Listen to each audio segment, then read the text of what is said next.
দেখেন অনেক জায়গায় দেখা যায় যে ছেলে পরীক্ষায় ফেল করছে, ফেল করে না? একজনে বলছিল, ভাই আপনার ছেলে তো ফেল করছে। কয় আলহামদুলিল্লাহ। কইটা কেমন কথা, ছেলে ফেল করলে আলহামদুলিল্লাহ কর? কই যে আমার ছেলে যে পদের, ও যে ফেল করতে পারবে এটা আমি আশা করিনি। এটাও তো একটা যোগ্যতা যে ফেল করতে পারছে।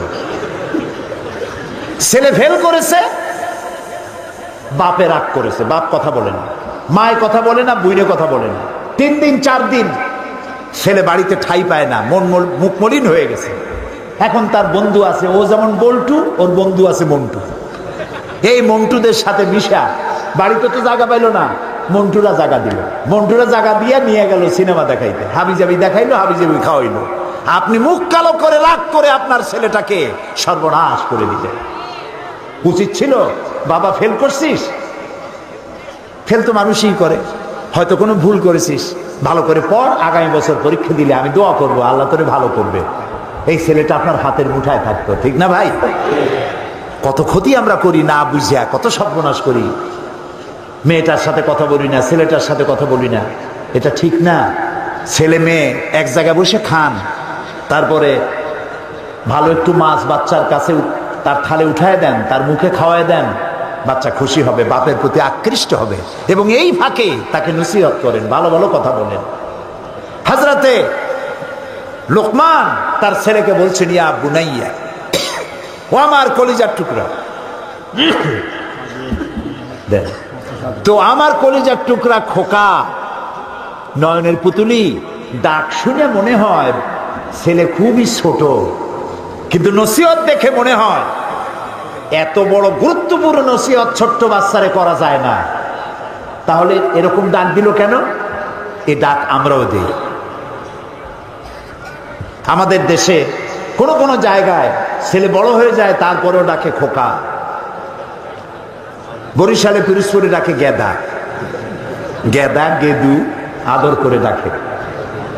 মেহমান গেছে বাড়ি, কয় খোকা মেহমান আসছে, চা নিয়ে আয়, বিস্কুট নিয়ে আয়। মেহমান মনে করে খোকা বুঝি খুবই ছোট। খোকা যখন আসলো, তাকায় দেখলো খোকা তো শুধু খোকাই না, কয়েক খোকার বাবা। আমার দেশের তো ঢাকার মেয়র, সেও তো খোকা, কিন্তু তিনিও কয়েক খোকার বাবা, আদর করে নাম রাখে। হযরত লোকমান ছেলেকে ডাকছেন, ও খোকা, ও কলিজার টুকরা, নয়নের পুতুলি বাচ্চা আমার। ইয়া বুনাইয়া। ছেলের মন, চোখ, কান, দিল সব বাপের প্রতি রুঝান হয়ে গেছে। আমার আব্বা কি বলতেছেন এত সুন্দর করে দেখে। বাপ বলতেছে, আকিমিস সালাত। আমার আব্বা, ও আমার কলিজার টুকরা, নামাজ প্রতিষ্ঠা করো। আমরা কি এরকম আমাদের ছেলে মেয়েদেরকে বলি? বললে অনেক ভালো হইতো, বলি নেই। নামাজ প্রতিষ্ঠা করো, ওয়ামুর বিল মারুফ, আর ভালো কাজের আদেশ করো, ওয়ানহা আনিল মুনকার, আর সমস্ত খারাপ কাজ থেকে মানুষকে ফিরায় রাখো, ওয়াসবির আলা মা আসাবাক। আর এই কাজ করতে গেলে বাধা আসে। যখনই মানুষকে নামাজের কথা বলবেন, রোজার কথা বলবেন, বলবে যে এই লোকটা স্বাধীনতা বিরোধী, এই নামাজ রোজার কথা বলে মৌলবাদী, এই সর্বনাশ মৌলবাদী, এ ধরনের গালি দেবে। যত গালি দিক, আপনাকে চিন্তা করতে হবে নামাজ প্রতিষ্ঠা করতে গিয়ে নবী করিম সাল্লাল্লাহু আলাইহি ওয়াসাল্লামের দান্দার মোবারক শহীদ হয়েছে, সাহাবায়ে কেরাম জীবন দিয়েছে। আমার একটু গালি দেবে তো কি হবে? ওয়াসবির আলা মা আসাবাক, যে বিপদ আসে এই বিপদে ধৈর্য ধারণ করো। তবে ইন্না যালিকা মিন আজমিল উমুর, এই ধৈর্য ধরা এটি খুব বড় কাজ। এইটা যাদের বুকের পাটা বড়, হিম্মত যাদের আছে, সমালোচনা সহ্য করার একমাত্র তাদের পক্ষেই সম্ভব। আল্লাহ যেন আমাদেরকে সহ্য করার তৌফিক দেয়। ভালো কাজের আদেশ দাও, অন্যায় কাজ থেকে মানুষকে ফিরায় রাখো। এ কাজটি নবীদের, উম্মতের, দলের, মোমেন পুরুষ, মোমেন নারী, প্রত্যেক ব্যক্তির। আল্লাহ বলছেন এ কাজটি রাষ্ট্রের। এ কাজটি কার? সূরা হজের মধ্যে আল্লাহ তাআলা বলেন, আল্লাযীনা ইম্মাক্কান্নাহুম ফিল আরদ আকামুস সালাত ওয়া আতাউজ যাকাত ওয়া আমারু বিল মারুফি ওয়া নাহাউ আনিল মুনকার ওয়া লিল্লাহি আকিবাতুল উমুর।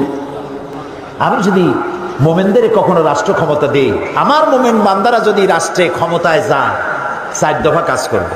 কয় দফা? কে বলতেছেন? আল্লাহ। সূরা আন-নামলের মধ্যে দেখুন, হযরত সুলাইমান আলাইহিস সালাম যখন হুদহুদের মাধ্যমে চিঠি পাঠাইছিলেন কার কাছে?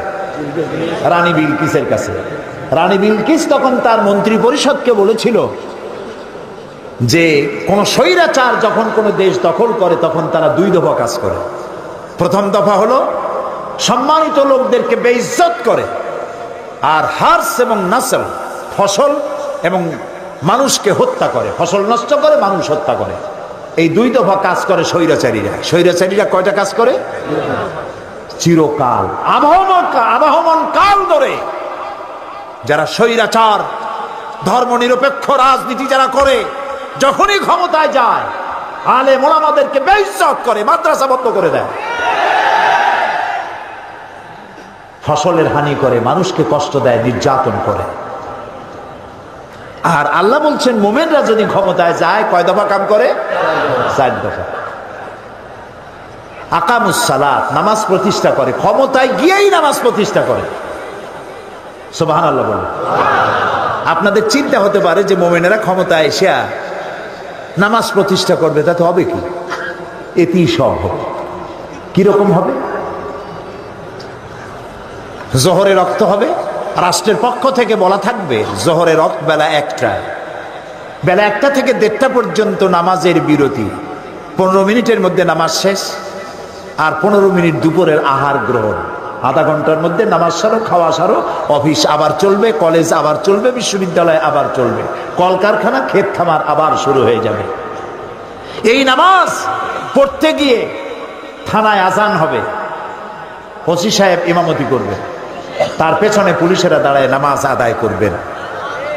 যেই থানার ওসি তার থানার পুলিশের ইমামত করে নামাজ আদায় করে, সেই থানার ওসিরে পিটাইয়াও ঘুষ খাওয়ানো যাবে? সুবহানাল্লাহ।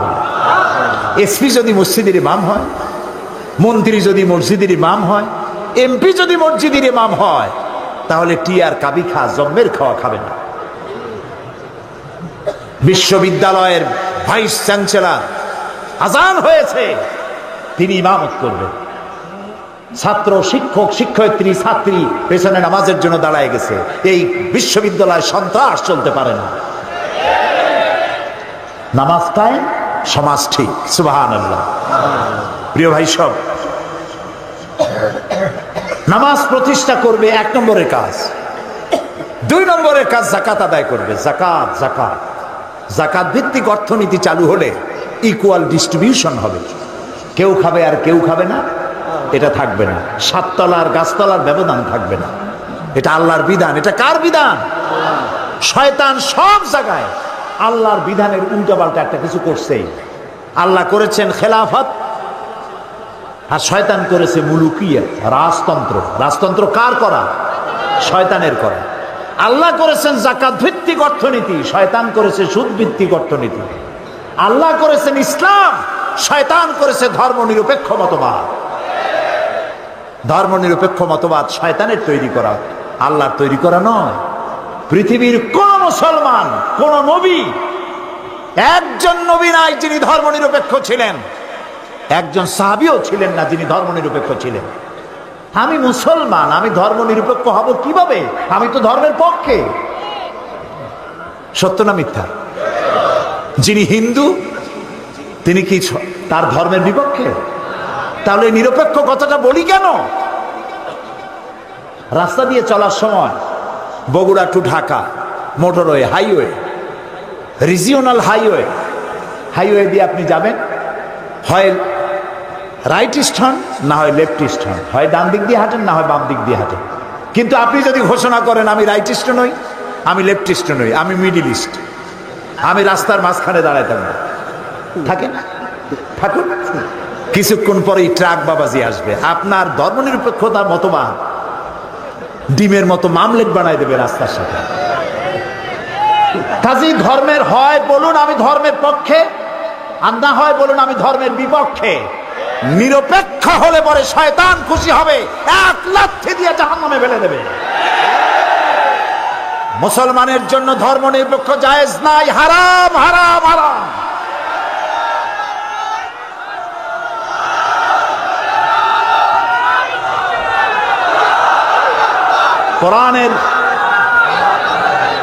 কোরআন অনুযায়ী ধর্ম নিরপেক্ষ একটি কুফরি মতবাদ। সূরা বাকারা, সূরায়ে আন্দাজে কোনো কথা বলবো না, প্রত্যেক কথার দলিল কোরআন এবং হাদিস। আল্লাহ তাআলা বলছেন আফাতুমিনুনা বিবাদিল কিতাবি ওয়া তাকফুরুনা বিবাদ। কোরআনের কিছু কথা মানবা আর কিছু মানবা না। ধর্মনিরপেক্ষতা কি? ধর্মনিরপেক্ষ হচ্ছে নামাজ, রোজা, হজ, যাকাত করবো আল্লাহর কথা মতো। ইলেকশন, ভোট, নির্বাচন, রাজনীতি, অর্থনীতি, সমাজনীতি সব চলবে আমার বাবার কথা মতো অথবা আমার কথা মতো। এটাই হলো ধর্মনিরপেক্ষ। তাহলে আমার প্রশ্ন,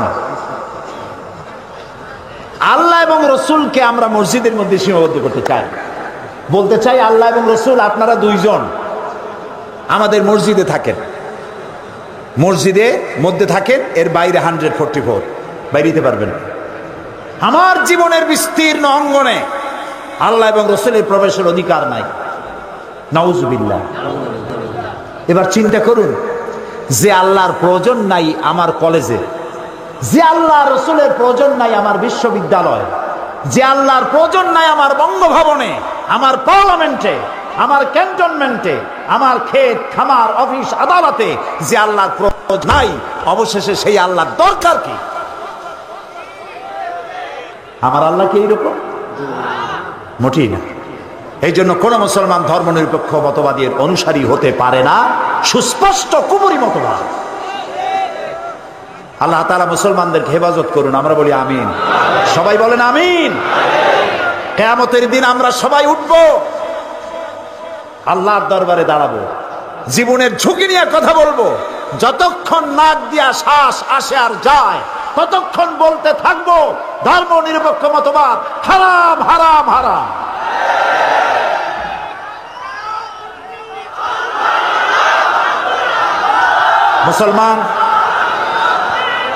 মুসলমানদেরকে ধর্মের পক্ষে থাকতে হবে। হিন্দুরা তার ধর্মের পক্ষে থাকবে, খ্রিস্টানেরা তাদের পক্ষে থাকবে, নিরপেক্ষ থাকতে পারে না। কথা বুঝে আসছে? আল্লাহ তাআলা তৌফিক দিন আমরা যেন বুঝি। আর যারা ওই মতবাদে আছেন আল্লাহ তাদেরকে ফিরাইয়া আমাদের কাছে আনায় দিন। আল্লাহুম্মা আমিন, আল্লাহুম্মা আমিন। প্রিয় ভাই সব, 6 নম্বরে আমিরুনা বিল মারুফ, 7 নম্বরে নাহুনা আনিল মুনকার। অন্যায় কাজ থেকে মানুষকে ফিরাতে হবে। আজ আমাদের সমাজে অন্যায় ক্রমান্বয়ে বাড়তেছে না? এই যে বোমাবাজি হচ্ছে, এর থেকে মহা অন্যায় কাজ আর কি? বাতাস করতে বেহুশ হয়ে গেছে নাকি? আমরা এই যে বোমাবাজি হচ্ছে সমাজের সর্বত্র, আজ চতুর্দিকে বোমা আর বোমা। না, এই বোমা দিয়ে এই যে মামুন ধরা পড়লো, আপনারা সবাই দেখছেন না টিভিতে? একটু কথাটা তো কন। জি।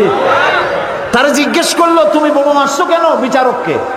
সে বলল বিচারকরা মানুষের তৈরি করা আইন দিয়ে বিচার করে, আল্লাহর আইন দিয়ে করে না। তুমি কি চাও?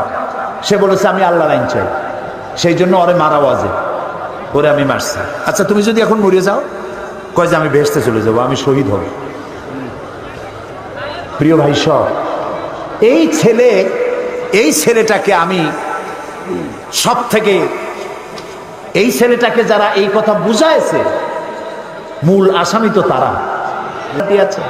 বৈশাখ মাসে যখন ঝড় হয়, ঝড়ে শুধু পাকা আম পড়ে না, কাঁচা আমগুলোও পড়ে, ঠিক না? নিঃশ্বাসের কোনো বিশ্বাস নাই, আজ আছি কাল নাই, এই অবস্থা। এই যে কথাগুলি শুনলাম, আল্লাহ যেন আজকেই এশার নামাজ যারা পড়ে নাই, আজকে থেকেই যেন এশা থেকে নামাজ শুরু করতে পারি, আল্লাহ যেন তৌফিক দেয়, বলেন আমিন। প্রিয় মুসলমান ভাইরা, নামাজ যে পড়বেন না মুসলমান দাবি করার তার কোনো হক নাই। নিজেকে মোমেনও দাবি করতে পারবেন না, মুসলমানও দাবি করতে পারবেন না। নামাজ পড়তে হবে, নামাজ নামাজ। আপনি অফিসার, নামাজ পড়েন। আপনি মন্ত্রী, নামাজ পড়েন। আপনি এমপি, নামাজ পড়ুন। চেয়ারম্যান, নামাজ পড়ুন। ছাত্র, শিক্ষক, মেয়ে লোক, পুরুষ লোক, মুসলমান, নামাজ নামাজ। নামাজ হয়ে গেছে, দোকান বন্ধ করে দাও, মক্কা শরীফ মদিনা শরীফ যায় দেখেন, যখনই আজান হয়ে যায় সব দোকান বন্ধ করে দেয়। আর আমরা দোকান বন্ধ আমার দেশে করে না, যে দোকান বন্ধ করলে বেচা কিনে কম হয়ে যাবে। আরে ভাই, আল্লাহর নামাজ পড়তে যাচ্ছেন, কামাইতে বরকত দেওয়ার মালিক কে? আপনি নামাজের জন্য দোকান বন্ধ করে যে নামাজে গেলেন, এই যে সময়টা গেল, হতে তো পারে নামাজ পড়ে আসার পর একজন খরিদ্দার এমন পাবেন যাতে ওই সময় যত খরিদ্দার আসতো একজনে সব কিনে নিয়ে যাবে, হতে পারে না? এই জন্য আল্লাহকে সেজদা দেন বেশি করে, নামাজ ভুলবেন না। অফিসার হন, যেই হন, পুলিশ, বিডিআর, আর্মি, সরকারি ডিউটি যখন করবেন, নামাজ যদি কাজা হয়ে যায়, হতে পারে সরকারি কাজে ঘন্টার পর ঘন্টা ডিউটি পালন করছেন, নামাজ পড়তে পারেন না, যখনই আপনি সময় পেলেন তখনই নামাজটা আদায় করে নেন, নামাজ ভুলে যাবেন না। আচ্ছা, আজকে কি আমরা এই ওয়াদা করতে পারবো যে জীবনে আর নামাজ ছাড়বো না? পারবো? যারা পারবেন কেবলমাত্র তারাই দুটি হাত উঁচু করুন, বলেন ইয়া আল্লাহ, তোমার পবিত্র নামে শপথ করি, কসম করি, ওয়াদা করি, যতদিন পর্যন্ত মালাকুল মউত আমার মাথার কাছে না আসতেছে ততদিন পর্যন্ত ফরজ নামাজ, ফরজ রোজা আর ছেড়ে দেব না, আর ছেড়ে দেব না, আর ছেড়ে দেব না। আয় আল্লাহ, আমার মৃত্যু পর্যন্ত আমার এই ওয়াদা আমাকে পালন করার তৌফিক দাও, আমিন ইয়া রাব্বাল আলামিন। হাত নামান। আমি কি জোর করে হাত তুলেছি? আপনারা হাত তুলেছেন, ঠিক না? দেখলেন কে? সাক্ষী কে? এবার কিন্তু বিপদে পড়ে গেছে। আল্লাহ তাআলা যারা হাত তুললো, আমি মুসাফিরের দোয়া কবুল হয়, রাসূলুল্লাহ বলেছেন। আমি দোয়া করি সকলকে নিয়ে, আল্লাহ আজকে যারা হাত তুললেন, জীবনের অতীতের ভুল তাদের মাফ করে দাও, এবং ভবিষ্যতে এক ওয়াক্ত নামাজ যেন কেউ ছেড়ে না দেয়, সবাইকে নামাজ আদায় করার তৌফিক দান করো। এই জাতি যদি নামাজি হয়, আল্লাহর রহমত বৃষ্টির মতো নাজিল হতে থাকবে। আল্লাহ রাব্বুল আলামিন বলেন, ওয়ালাউ আন্না হানাল কুরা আমানু ওয়াত্তাকাউ লাফাতাহনা আলাইহিম বারাকাতিম মিনাস সামাই ওয়াল আরদ। দেশের লোকেরা, জনপদের লোকেরা যদি আমার উপর ঈমান আনে আর আমাকে ভয় করার নীতি অবলম্বন করে চলে, দুইটা কাজ। কয়টা কাজ? কে বলতেছে? আমার উপরে যদি ঈমান আনে আর আমাকে ভয় করার নীতি অবলম্বন করে যদি চলে, তাহলে ওই জমিনের মানুষের জন্য আমি আল্লাহ আকাশ আর জমিনের বরকতের সব দরজা খুলে দেব। প্রিয় ভাই সব, আল্লাহ আমাদের নামাজ আদায় করার তৌফিক দিন। ৬ষ্ঠ নম্বরে বলা হচ্ছে আল আমিরুনা বিল মারুফ, আর ৭ম নম্বরে হচ্ছে ওয়ান নাহুনা আনিল মুনকার, ভালো কাজের আদেশ করা এবং অন্যায় কাজ থেকে মানুষকে বিরত রাখা মুমিনের ৬ষ্ঠ নম্বরের কোয়ালিটি। ৬ষ্ঠ নম্বর হলো ভালো কাজের আদেশ, ৭ম নম্বরে অন্যায় কাজ থেকে মানুষকে ফিরায় রাখা। এই যে দায়িত্বটা, এই দায়িত্ব একটি বিশাল দায়িত্ব। কোরআন বলছে, কুনতুম খায়রা উম্মাতিন উখরিজাত লিন-নাসি তা'মুরুনা বিল মা'রুফি ওয়া তানহাউনা আনিল মুনকার। আল্লাহ তাআলা বলেন, ও মুসলমানেরা, তোমরা শ্রেষ্ঠ জাতি, খায়রে উমাম, ইমামে আকওয়াম। তোমাদের দায়িত্ব হলো মানুষকে ভালো ভালো কাজের দিকে অনুপ্রাণিত করবে, হুকুম করবে, আদেশ করবে, আর সব ধরনের খারাপ কাজ থেকে মানুষকে ফিরায় রাখবে। এটা কার দায়িত্ব? উম্মতের দায়িত্ব। আল্লাহ তাআলা বলছেন, এই দায়িত্ব সব নবীদের, সমস্ত নবীদের কাজই ছিল মানুষকে ভালো কাজের আদেশ দেওয়া আর অন্যায় থেকে ফিরিয়ে রাখা। আল্লাহ তাআলা বলছেন, এটা নবীদের কাজ, এটা উম্মতের কাজ। এই কাজটি দলের কাজ। ওয়ালতাকুম মিনকুম উম্মাতুন ইয়াদউনা ইলাল খায়র ইয়ামুরুনা বিল মারুফ ওয়া ইয়ানহাউনা আনিল মুনকার। তোমাদের মধ্যে এরকম দল থাকতেই হবে যারা মানুষকে ভালো কাজের আদেশ করবে, অন্যায় কাজ থেকে ফিরায় রাখবে। আল্লাহ তাআলা বলছেন, এই দায়িত্ব সব নবীদের, সমস্ত নবীদের কাজই ছিল মানুষকে ভালো কাজের আদেশ দেওয়া আর অন্যায় থেকে ফিরিয়ে রাখা। আল্লাহ তাআলা বলছেন, এটা নবীদের কাজ, এটা উম্মতের কাজ। এ কাজটি দলের কাজ। ওয়ালতাকুম মিনকুম উম্মাতুন ইয়াদউনা ইলাল খায়র ইয়ামুরুনা বিল মারুফ ওয়া ইয়ানহাউনা আনিল মুনকার। তোমাদের মধ্যে এরকম দল থাকতেই হবে যারা মানুষকে ভালো কাজের আদেশ করবে, অন্যায় কাজ থেকে ফিরায় রাখবে। এ কাজটি উম্মতে নবীদের, আবার মোমেন পুরুষ এবং নারী। আল মুমিনুনা ওয়াল মুমিনাতে বাদুহুম আউলিয়াউ বাদ ইয়ামুরুনা বিল মারুফ ওয়া ইয়ানহাউনা আনিল মুনকার। মোমেন পুরুষ আর মোমেনা নারী একে অপরের বন্ধু, এবং এদের দায়িত্ব হলো মানুষকে ভালো কাজের আদেশ করবে, অন্যায় কাজ থেকে ফিরিয়ে রাখবে। আল্লাহ তাআলা বলছেন এই কাজটি ব্যক্তি, প্রত্যেকটা ব্যক্তি। দেখুন সূরা লোকমান, কোন সূরা? সূরা লোকমান। সূরা লোকমানে আমি গতকাল বলেছি যে লোকমান নবীও না রসুলও না, তিনি আল্লাহর থেকে প্রাপ্ত একজন জ্ঞানী মানুষ। তিনি তার ছেলেকে 9টা নসিহত করেছেন। কয়টা? নসিহতগুলি আল্লাহর কাছে পছন্দ হয়ে গেছে, এবং আল্লাহর কাছে এই নসিহত এত পছন্দ হলো যে হযরতে লোকমানের নাম দিয়ে আল্লাহ তাআলা সূরা নাজিল করে লোকমানকে চিরন্তন করে দিলেন। ছেলেকে প্রথম যে নসিহত করেছিলেন সে নসিহত প্রথমটা ছিল লা তুশরিক বিল্লাহ ইন্না শিরকা লাযুলমুন আযীম। শিরক করবে না, আল্লাহর সাথে শরীক করবে না কোনো অবস্থাতেই। 2 নম্বর নসিহত হলো ইয়া বুনাইয়া আকিমিস সালাত ওয়া'মুর বিল মা'রুফি ওয়ানহা আনিল মুনকার ওয়াসবির আলা মা আসাবাক ইন্না যালিকা মিন আজমিল উমুর। ইয়া বুনাইয়া, হে আমার কলিজার টুকরা সন্তান। আলেমরা বুঝবেন, ওলামারা বুঝবেন, এখানে ইয়া ইবনি বললে সার্থ, ইয়া ইবনি, ও আমার ছেলে। তিনি বললেন কি ইয়া বুনাইয়া। বুনাইয়া বললেন কেন? ইবনি আর বুনাইয়ার মধ্যে পার্থক্য কি? ইয়া ইবনি, ও আমার ছেলে শোনো, এটাও একটা কথা। ইয়া বুনাইয়া, ও আমার কলিজার টুকরা নয়নের পুতুলি বাবা শোনো, দুইটা কথা এক হলো না। শেষের যে দাওয়াতটা ইয়া বুনাইয়া, ও আমার কলিজার টুকরা নয়নের পুতুলি, বাপে যদি ডাক দেয় বাবা কলিজার টুকরা সোনামণি হীরামানি আসো আমার কাছে আসো বাবা, ছেলের কলিজা গলে যায়, বাপে আমার এত আদর করতেছে, বাপের কথা শোনার জন্য কান মন দিয়ে সে বসে যায়। এই জন্য দাওয়াত দিতে হবে, এর দ্বারা দাওয়াতের ট্রেনিং দেওয়া হচ্ছে। আমরা উম্মতে দাওয়াত, আমাদেরকে ট্রেনিং দেওয়া হচ্ছে। মানুষের কাছে যখন ইসলামে দাওয়াত দিবা, ভালোবাসা দিয়া মহব্বত দিয়া ধমকাইয়া রাগ করিয়া পারবা না। যে পীরের মেজাজ খারাপ সে মুরিদ পাবে না, আর যে চোরের কাশি আছে চুরিও করতে পারবে না। সারা রাত কষ্ট করিয়া গোছায় গাছায়া যেই ঘরের দরজার মধ্যে ঢুকবে অমনি দিল কাশি, পিটান খাওয়া ছাড়া উপায় নেই। আর পীরের মেজাজ খারাপ, মুরিদ একটাও কাছে যাবে না।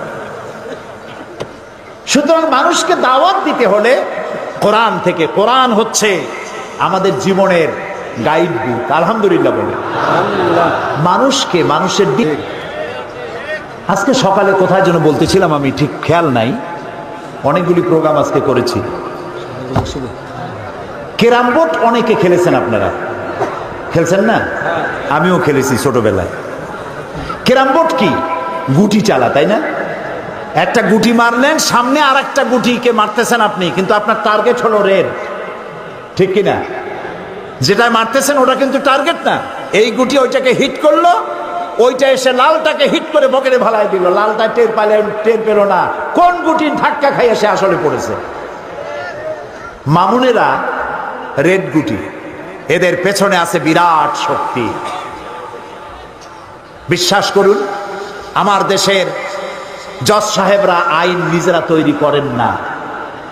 সিভিল কোর্টে কিছু আইন তো আছে, ইসলামী আইন তো কিছু আছে সিভিল কোর্টে, ফ্যামিলি ল, মুসলিম ফ্যামিলি ল যেটা আছে এটা তো আইন, কিছুটা ইসলামী আইন আছে তো। এবং ব্রিটিশ আইন, বাংলাদেশের কিছু আইন, প্যানাল কোড যেটা, সেটা সেভাবে ক্রিমিনাল ল যেটা, সেটা তৈরি করা। এখানে তো জজদের কোনো দোষ নাই। এইখানে জজদেরকে হত্যা করার পরে সে বলল যে আমি শহীদ হব। বেটা তুই শহীদ হবি? তুই তো জাহান্নামে যাবি, চিরকাল জাহান্নামে থাকতে হবে। কারণ শুনুন কোরআন কি বলে। আল্লাহ রাব্বুল আলামিন বলেন, মান কাতালা নাফসান বিগাইরি নাফসিন আও ফাসাদিন ফিল আরদি ফাকান্নামা কাতালান নাসা জামিআ। যে ব্যক্তি কোন একজন মানুষকে হত্যা করলো, সেজন্য সারা পৃথিবীর সব মানুষকে হত্যা করলো। কে বলতেছেন? আল্লাহ বলতেছেন, সেজন্য সারা পৃথিবীর সব মানুষ মেরে ফেললো। ওয়ামান নাহিয়াহা ফাকান্নামা আহইয়ান নাসা জামিআ। আর কেউ যদি মানুষকে বেঁচে থাকার সুযোগ করে দিল, সেজন্য সারা পৃথিবীর সব মানুষকে বেঁচে থাকার সুযোগ করে দিল। একটা মানুষ হত্যা করার অর্থ সারা পৃথিবীর সব মানুষ হত্যা করা। নবী করিম সাল্লাল্লাহু আলাইহি ওয়াসাল্লাম বলছেন, লা জাওয়ালুদ দুনিয়া আহওয়ানু আলাল্লাহি মান কাতালা মুমিনান বিগাইরি হাক্কিল মুমিন আকরামু আলাল্লাহি মিনাল মালাইকাতি আল্লাযীনা ইনদাহু। আল্লাহর কাছে, আল্লাহর নিকটে অবস্থানকারী ফেরেশতার চাইতে মুমিন ব্যক্তি আল্লাহর কাছে অনেক মর্যাদা। কেউ যদি একজন মানুষকে হত্যা করে, আল্লাহর কাছে গোটা দুনিয়া ধ্বংস হওয়া সহজ, একটা মানুষ হত্যা হওয়া এর থেকে বেশি কঠিন। রাসূলুল্লাহ বলছেন, আল্লাহ নবী বলছেন, আউয়ালু মা ইয়াকদা বাইনান নাসি ইয়াউমাল কিয়ামাতি ফিদ দিমা। কিয়ামতের দিন আল্লাহ তাআলা রক্তের হিসাব নেবেন সকলের আগে, খুনের বিচার করবেন সকলের আগে। মানুষের রক্তপাত করা মুসলমানের জন্য জায়েজ নাই। যদি কেউ কাউকে হত্যা করে আর বিচারক যদি বিচার করে যে তাকে প্রাণদণ্ড দাও, হত্যা করো, ব্রাশ ফায়ার করো, কোর্ট মার্শাল করো, সেটা ভিন্ন কথা। কিন্তু নিরপরাধ মানুষকে ষড়যন্ত্র করে হত্যা করা আল্লাহর আইন। এ কি আল্লাহর আইন? আল্লাহর আইন চালু করার জন্য মানুষ হত্যা করা এটা কোনো আইন? এভাবে যারা মানুষকে হত্যা করবে তাদের শাস্তি কি? সূরা মায়েদার 33 নম্বর আয়াত মনে রাখেন। সূরা মায়েদা 33 নম্বর আয়াত আল্লাহ তাআলা বলেন, ইন্নামা জাযাউল্লাযীনা ইউহারিবুনাল্লাহা ওয়া রাসূলাহু ওয়া ইয়াসআউনা ফিল আরদি ফাসাদান আন ইউকাত্তালু আও ইউসাল্লাবু আও তুকাত্তা আইদিয়াহুম ওয়া আরজুলুহুম মিন খিলাফিন আও ইউনফাউ মিনাল আরদ। যারা আল্লাহ এবং তার রাসূলের বিরুদ্ধে যুদ্ধ করে, অর্থাৎ জমিনে সন্ত্রাস করে, বিপর্যয় সৃষ্টি করে, তাদের জন্য আল্লাহর পক্ষ থেকে নির্ধারিত শাস্তি হচ্ছে এই, তাদেরকে হত্যা করো। যারা মানুষকে হত্যা করে তাকে হত্যা করো, অথবা তাকে শূলবিদ্ধ করো, অথবা তার ডান হাত বাম পা, ডান পা বাম হাত একটা উল্টো আর একটা কাটো, অথবা তাকে দেশ থেকে বহিষ্কার করে দাও। এই 4টি শাস্তির কথা কোরআন শরীফে বলা হয়েছে। যালিকা লাহুম খিজুন ফিদ দুনিয়া ওয়া লাহুম ফিল আখিরাতি আযাবুন আযীম। এই হলো দুনিয়ার লাঞ্ছনাজনক শাস্তি, আর কিয়ামতের শাস্তি তো রয়েছেই।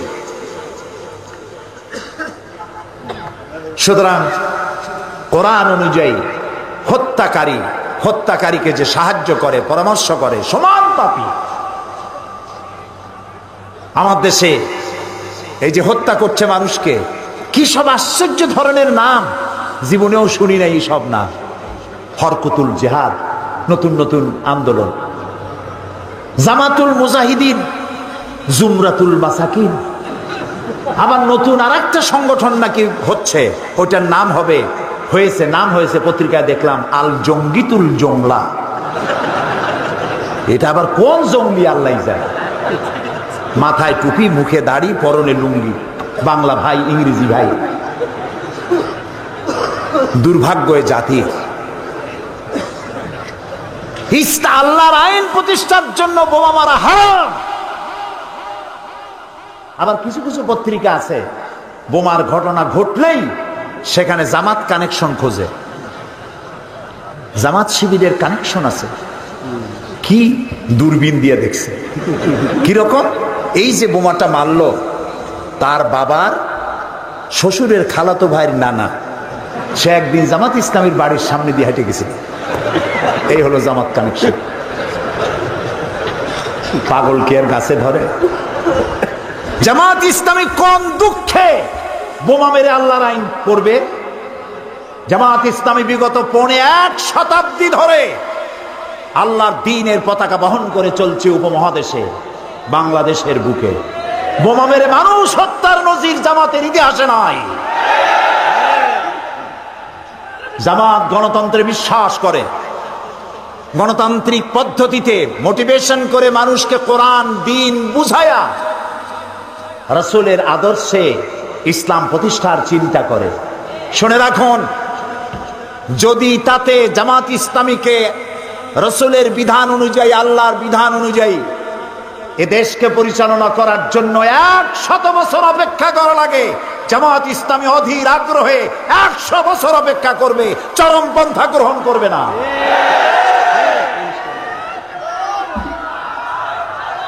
সুতরাং কথায় কথায় জামাত আর শিবিরকে আক্রমণ যারা করছেন, আপনাদের মতলব বুঝি। আপনারা মতলববাজ, যাতে মাতাল হলেও তালে ঠিক আছে। ইসলামকে বদনাম করার জন্য এই কাজগুলি আপনারা করেন। বিচারক যারা হত্যা করেছেন, জজকে যারা মেরেছেন, যারা মারায়েছেন, তারা মানুষ নয়, তারা নরপশু, তারা জানোয়ার। এই জন্য আমি অনুরোধ করবো আপনাদেরকে, জেএমবির সদস্য যেখানে পাবেন, যেখানে হরকতুল জিহাদ পাবেন, এইসব কাগজপত্র শুদ্ধ পাবেন, গরুর দড়ি দিয়ে বেঁধে পুলিশে সোপর্দ করবেন। আমি আবারও বলি, গতকালের মতো এই যে রাস্তায় রাস্তায় যারা দেওয়ালে দেওয়ালে দেখেন, ঢাকা শহরে, বগুড়ায় আছে কিনা আমি জানি না, খালি হারাম হারাম হারাম, কি এর একটা বাইয়ে না বুঝি টুজি না, কি এটা কোন কলা কচুর নাম? এই নাম দিয়ে গণতন্ত্র হারাম, পার্লামেন্ট হারাম, নির্বাচন হারাম, লং মার্চ হারাম। যারা এটা লেখেন সেই সব আহাম্মক বেকুবদের জিজ্ঞেস করতে চাই, গণতন্ত্র যদি হারাম হয়, সরকার পরিবর্তনের পদ্ধতি কি? বেটা লেখাপড়া জানো? কিভাবে সরকার পতন হবে, কিভাবে আরেক সরকার আসবে, সরকারে যাব কেমনে, সরকার পরিবর্তনের, সরকারে যাওয়ার পদ্ধতি কি যদি গণতন্ত্র হারাম হয়? আল্লাহ তাআলা বলছেন, অসাবিরুহুম ফিল আমর, পরামর্শ ভিত্তিক রাষ্ট্র পরিচালনা করা আল্লাহর হুকুম, এটাই গণতান্ত্রিক ইঙ্গিত। সুতরাং আমি পুলিশ, আইবিএসবি, এনএসআই, গোয়েন্দা বিভাগকে বলবো, দেওয়ালে যারা গণতন্ত্র হারাম লেখে, এই বোমাবাজি তারাই করে। রাত্রিবেলায় পাহারা দাও, যারা রাস্তায় গণতন্ত্র হারাম লেখে পিটাই হাত ভেঙে দাও। দেশে যদি গণতন্ত্র না থাকে, এই দেশ কমিউনিস্টের দেশের মতো হয়ে যাবে, জঙ্গলি বাসের উপযোগী হবে, মানুষ বসবাসের উপযোগী থাকবে না। যারা বিভ্রান্ত হয়েছেন, দেওয়ালে দেওয়ালে লিখতেছেন, এই লেখা বন্ধ করুন। সারা দেশে এই ধরনের দেওয়ালে লিখে যে পয়সা খরচ করেছেন, এই পয়সা দিয়ে শাড়ি কিনা গরিব মেয়ে লোকদের দিলে অনেক সওয়াব হইত। যে সব এলাকায় আর্সেনিক যুক্ত পানি খাইতে পারে না, সেখানে টিউবওয়েল বানাই দিলে সওয়াব হইত। গণতন্ত্র হারাম করিয়া নিজেকে জাহান্নামের জন্য তৈরি করেছে। প্রিয় ভাই সব, সারা দেশে এই বোমা আতঙ্ক এবং বোমা মারার যে একটা পদ্ধতি শুরু হয়েছে, এ ব্যাপারে আপনাদের চোখকে সতর্ক রাখতে হবে। এ ব্যাপারে আমি প্রধানমন্ত্রীর একটি কথা আপনাদেরকে শোনাতে চাই। গত বাজেট সেশনে কনক্লুশন বক্তব্যে দেশের মাননীয় প্রধানমন্ত্রী তিনি বলেছিলেন, লন্ডনে যখন বোমা বিস্ফোরণ হলো, তাদের সিসিটিভি আছে সব স্টেশনে, সিসিটিভি দিয়ে টিভি ফুটেজ থেকে তারা বের করে ফেলেছে কোন স্টেশন থেকে কয়জন উঠছিল, পকেটে কি ছিল, ফালাইছে কোথায়, পালাইছে কোথায়, সব ধরে ফেলেছে।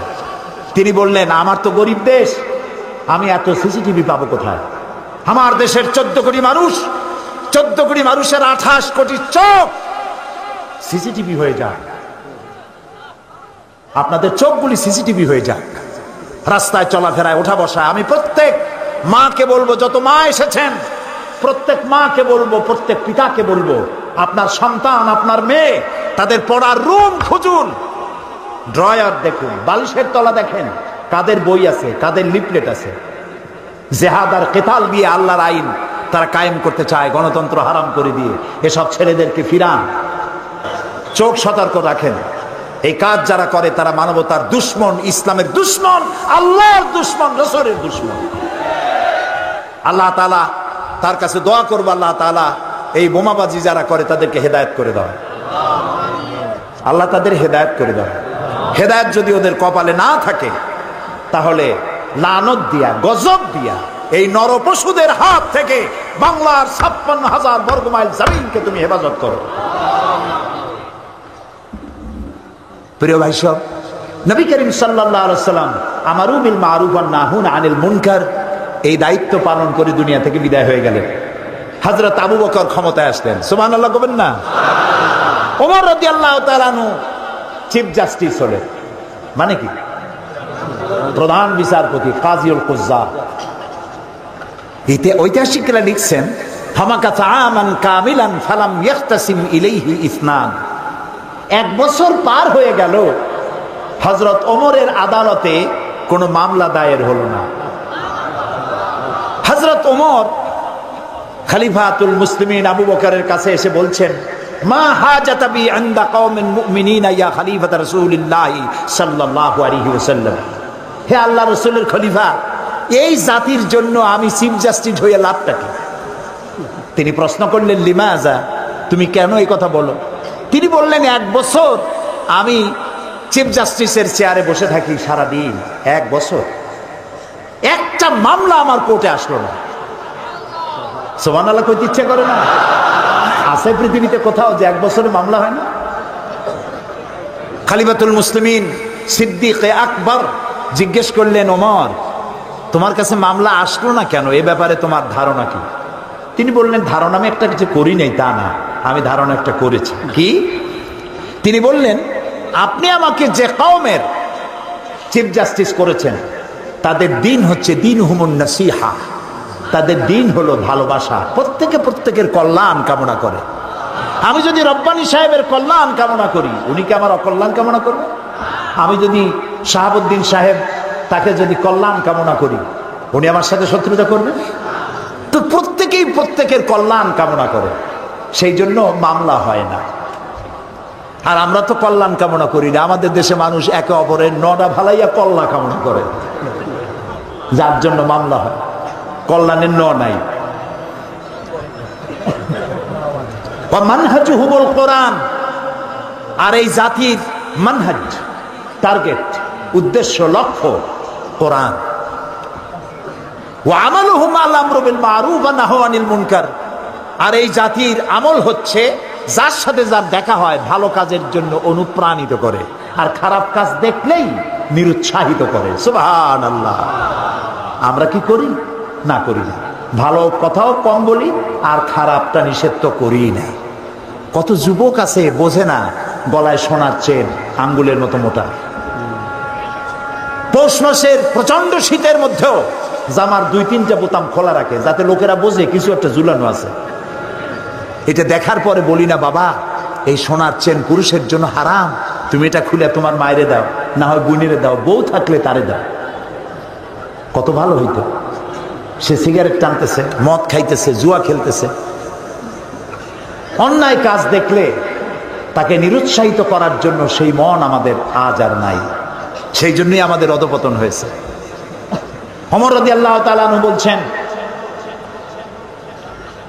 কুল্লু ওয়াহিদিন মিনহুম ইয়ারিফু হাদ্দাহু ফায়াকিফু ইনদা। ও খলিফাতুল মুসলিমিন, এই জাতির অবস্থা হচ্ছে, এই জাতির প্রত্যেকটি ব্যক্তি, প্রত্যেকটি পার্সন, তারা তাদের সীমারেখা চেনে, বর্ডারের কাছে গিয়ে থেমে যায়। ফায়াকিফু ইনদা, বর্ডারের কাছে গেলে থেমে যায়। বর্ডার কি? মিথ্যা কথা বলা, এটা হারাম। এই বর্ডারে গিয়ে সে থেমে যায়, মিথ্যা বলে না। ঘুষ হারাম, ওখানে গিয়ে দাঁড়ায় যায়। সুদ হারাম, এখানে এসে দাঁড়ায় গেল। জেনা হারাম, ওখানে দাঁড়ায় গেল। জুয়া হারাম, ওখানে দাঁড়ায় গেল। ফায়াকিফু ইনদা, প্রত্যেকেই বর্ডার চেনে। আল্লাহ তাআলা রেড বর্ডার গুলি দিয়েছেন। জেনা, জুয়া, মদ, মিথ্যা, অহংকার, আইল ঠেলা, খাদ্যে ভেজাল দেওয়া, শয়তানি করা, বদমাশি করা হারাম। তিলকা হুদুদুল্লাহ ফালা তাকরাবুহা, এগুলি হচ্ছে আল্লাহর বর্ডার। এই বর্ডার ক্রস করা তো দূরের কথা, এই বর্ডারের কাছেও যেও না। কে বলতেছে? আল্লাহ তাআলা। এরা বর্ডার দেখলেই চেনে, আর সেখানে দাঁড়ায় যায়। ওয়াইজা মারিদা আহাদুহুম আদুহু, এই জাতির কেউ যদি অসুস্থ হয় তাহলে তাকে দেখার জন্য লোকেরা তার বাড়ি যায়, খালি হাতে যায় না। আঙ্গুর, বেদানা যা পারে তাই নিয়ে যায়, এটা রাসূলের সুন্নাত। সুবহানাল্লাহ বলেন। আমাদের বাড়ির কাছে মানুষ অসুস্থ হয়, দেখতে আমরা যাই না। দেখতে গেলে পরে লোকটার মন নরম হয়। রাসূলুল্লাহ বাড়িতে যেতেন, অসুস্থ লোকের গায়ে হাত বুলোতেন। রাসূলুল্লাহ শিশুদের ভালোবাসতেন, একটা ছেলেকে বেশি ভালোবাসতেন। 2-3 দিন সেই ছেলেটাকে না দেখে রাসূলুল্লাহ প্রশ্ন করলেন ওই বাচ্চাদেরকে, ওই ছেলেটা কই? তারা বলল বোধহয় অসুখ হয়েছে। রাসূলুল্লাহ জানলেন ওই ছেলেটা একটা ইহুদির ছেলে। রাসূলুল্লাহ ইহুদির বাড়িতে চলে গেলেন, যে দেখলেন ছেলেটা জ্বরে বেহুশ।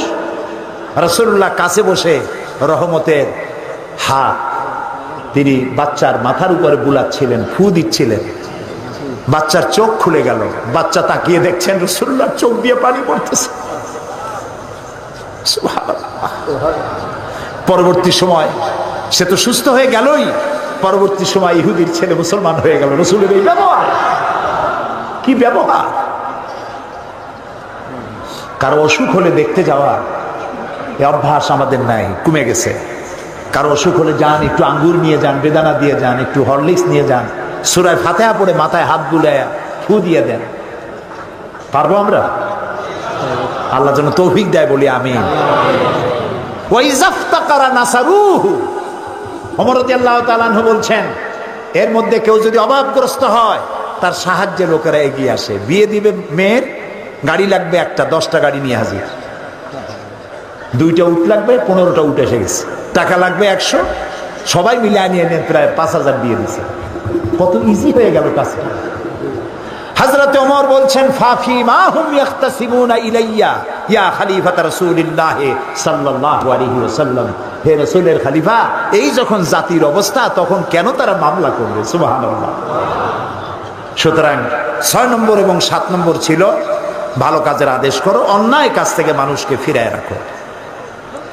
8 নম্বর, ওয়াল হাফিজুনা লিহুদুদিল্লাহ, আল্লাহর সীমান্তগুলি, সীমানাগুলি সংরক্ষণকারী মুমিনের কোয়ালিটি। কয়টা কোয়ালিটি বলছিলাম? 8টা। স্মরণ করাই দেই, মনে রাখেন। তওবাকারী, আঙ্গুরের করে গুনতে থাকেন।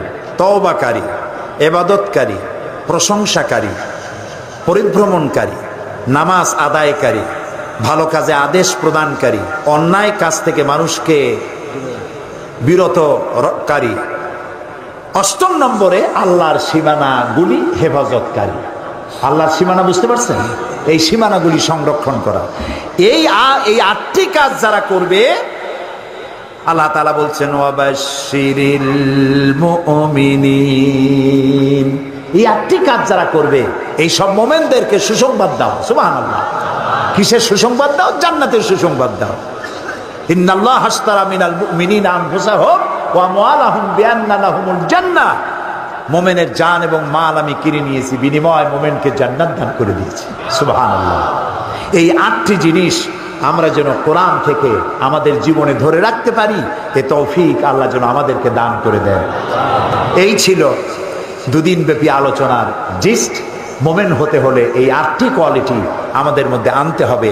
আল্লাহ যেন আমাদেরকে তা দেন, আমরা বলি আমিন। প্রিয় ভাই সব, আমি এখন মোনাজাত করব। মোনাজাতের আদব হলো বসা।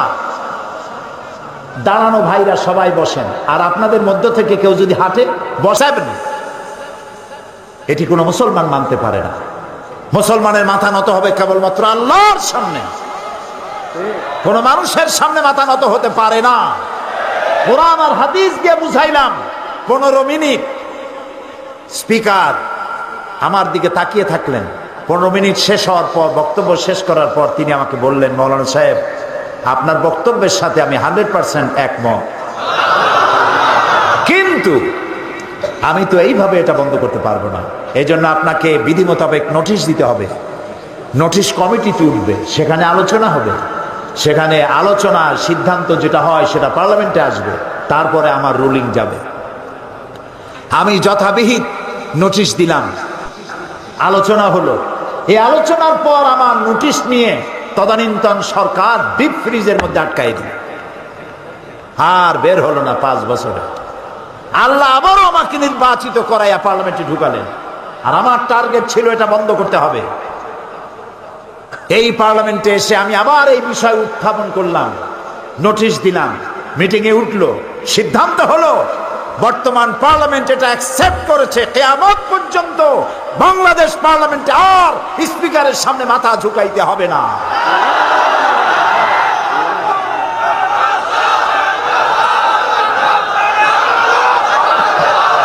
প্রিয় ভাই সব, মানুষ মুসলমান মাথা নত করবে কেবলমাত্র কার সামনে?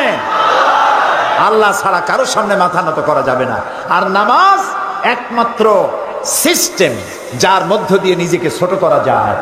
আল্লাহ সব থেকে বড়, আমি ছোট। এই ছোটত্ব, অহংবোধ, নিজের অহংবোধ, এটাকে মাটির সাথে মিশাবার জন্য এ পর্যন্ত হাত তুলে দাঁড়ায় মানুষ যখন নামাজে দাঁড়ায় আসামির মতো হয়ে যায়। রুকুতে গেল, নিজের অস্তিত্ব আরো অবনমিত হলো। সেজদা যখন দিল তখন তার অহংকার মাটির সাথে মিশে গেল। আমি সেজদা দিয়ে বললাম, আল্লাহ তুমি শ্রেষ্ঠ, আমি তোমার গোলাম। আল্লাহ রসুল বলেছেন, প্রশ্ন করা হয়েছে, হে রাসূল, বান্দা আল্লাহর নিকটবর্তী হয় কখন? নবী করিম সাল্লাল্লাহু আলাইহি ওয়াসাল্লাম বলেছেন, বান্দা যখন সেজদা দেয় একদম আল্লাহর কাছে চলে যায়। রাসূলুল্লাহ বলছেন, আমার উম্মতেরা ও সাহাবীরা যখন সেজদা দিবা তখন মনে করবা তুমি তোমার মাথা আল্লাহ তাআলার কদম মোবারকের উপরে রেখে দিয়েছো। সেজদা দিয়ে মনে করবেন, আল্লাহ আমি আমার মাথা আপনার পায়ের উপরে ছেড়ে দিছি। সুবহানাল্লাহ। এরকম সেজদা দিয়ে দেখেন, সেজদায় কত মজা। দেখেন না, মানুষ বলে, ভাই এমন কাজ আমার ছেলেতে করছে, আমার নাক কাটা গেছে। সত্যি কি নাক কাটছে নাকি? না, মর্যাদাহানি হয়েছে। আবার বলে আমার কপাল খুলে গেছে। কপাল কি খোলে টলে গেছে? আবার কপাল পুড়িয়ে গেছে। এর অর্থ কি? ভাগ্য। কপাল কিসের প্রতীক? ভাগ্যের প্রতীক, না মর্যাদার প্রতীক। কেউ যদি তার মর্যাদা বাড়াতে চায়, কেউ যদি তার ভাগ্য সুপ্রসন্ন করতে চায়, তাহলে প্রত্যেক দিন দৈনিক 5 বার মাটি নামক দাসখতের উপরে নাক আর কপাল নামক কলম দিয়া সই করতে হবে 5 বার, আল্লাহ আমি কেবলমাত্র তোমারই গোলাম, তুমি ছাড়া কারো গোলাম নই। ফজরে একবার, জোহরে একবার, আসরে একবার, মাগরিবে একবার, আবার রাত্রে শুতে যাব তখনও আর একবার। সর্বত্র আল্লাহু আকবার, আল্লাহু আকবার বলেন সবে, আল্লাহু আকবার। সব ক্ষেত্রে আল্লাহু আকবার। পৃথিবীতে যখন আসছিলাম তখন কানে কি শুনেছি মনে আছে? মনে নাই, তবে আপনারা জানেন। আজানের প্রথম শব্দ কি? ইকামতের প্রথম শব্দ কি? নামাজের প্রথম শব্দ কি? জীবনের শেষ নামাজ সালাতুল জানাজা প্রথম শব্দ কি? শেষ শব্দ কি? এর দ্বারা প্রমাণ হলো আমার জন্ম থেকে কবরে যাওয়া পর্যন্ত জীবনের প্রতিটি ক্ষেত্রে আমি গোলাম, আমাকে ঘোষণা করতে হবে আল্লাহু আকবার। খুব দুর্ভাগ্য আমার দেশের এরকম রাজনৈতিক দলও আছে যাদের মিছিলে মিটিংয়ে আল্লাহু আকবার শোনা যায় না। হাজারো স্লোগান দেয়, আল্লাহু আকবার বলে না। বগুড়া এরকম দল নাই। কি দুর্ভাগ্য! ওই দল যারা করেন একটু চিন্তা করা উচিত, নেতাদের জিজ্ঞান দরকার। নেতা সাহেব, আমি তো মুসলমানের বাচ্চা, আমার মা মুসলমান, বাপও মুসলমান। হাজারো স্লোগান দেই মানুষের নামে, দেশের নামে হাজারো স্লোগান দিতে পারি। এ কোন রাজনীতি যে আল্লাহু আকবার বলা যায় না? আল্লাহ তাআলা এই অভিশপ্ত রাজনীতির হাত থেকে আমার জাতিকে রক্ষা করুন।